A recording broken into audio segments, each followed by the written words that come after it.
In the fall of 2008, my sophomore year at Harvard, China's premier came to visit and gave a speech. Urged by the officials of the Chinese embassy in D.C., we gathered in the central quad of campus to welcome the delegation. We were each holding a tiny red flag printed with 5 stars, provided by the Chinese Students and Scholars Association of our school.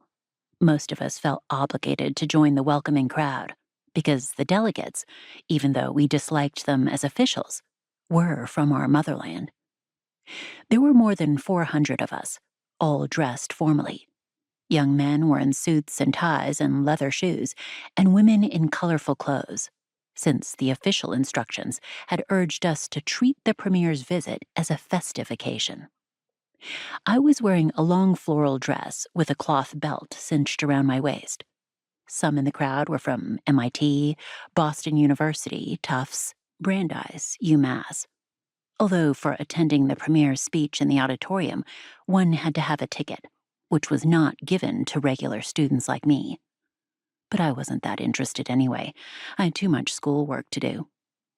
A slender woman in a page boy, she was in her early 40s and looked like a visiting scholar, stood away from us, alone.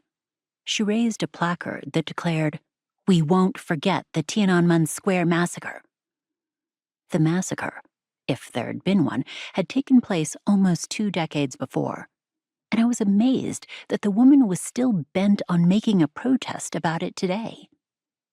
As the solitary protester, she began walking around among us, but no police stopped her, despite hundreds of them being around. Many of us were angry at her. What a drag. What a crazy woman. Some called her an idiot. One man yelled that she was a professional China basher. A few of us tried to intervene. My friend Rachel, wearing a polka dot dress, stepped out and said to the bespectacled protester, "I grew up in China and never heard of such a massacre. Why help Americans demonize our country like this?" The skinny woman said with a Hong Kong accent, "You're too young to know the truth. It has been erased from the public memory by the Chinese government."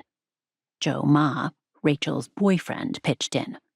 "You'd better knock it off, all right? You're a pathetic liar, and nobody believes you.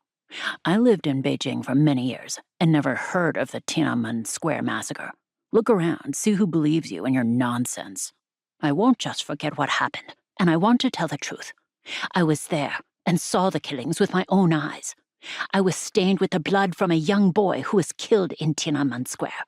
My nose still can smell his blood, and my ears still hear him crying." "Shut your trap," Joe bellowed, flinging up his hand. "There were no random killings at all. Even if the insurrection was squashed with force, it was the right choice, and it later earned an economic boon for China. See how strong and prosperous our country is today? But the Chinese people are still living under tyranny and oppression. They deserve freedom and human rights." "Get out of here," Joe cried. "The top priority of human rights is to let people have a decent livelihood, which our country has managed to provide for our people.